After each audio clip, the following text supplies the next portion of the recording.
දළදා වන්දනාව අතරතුරදී සැදැවතුන්ට ආරක්ෂාව සපයනා මේ වනීට පොලිසිය සහ යුද හමුදාව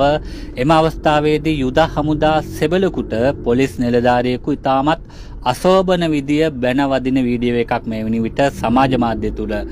පැතිරෙමින් පවතින මේ සම්බන්ධයෙන් අප හමුදා මාධ්‍ය ප්‍රකාශකවරයාගෙන් කළ විමසමකදී ඔහු සඳහන් කළේ මේ සම්බන්ධයෙන් විමර්ශනයක් සිදු කරන බවයි ඒත් එක්කම හමුදා මාධ්‍ය ප්‍රකාශකවරයා පවසා සිටියේ මෙම පොලිස් නිලධාරියා ස්ථාන දෙකකදී හමුදා නිලධාරීන්ට මෙවැනි ආකාරයේ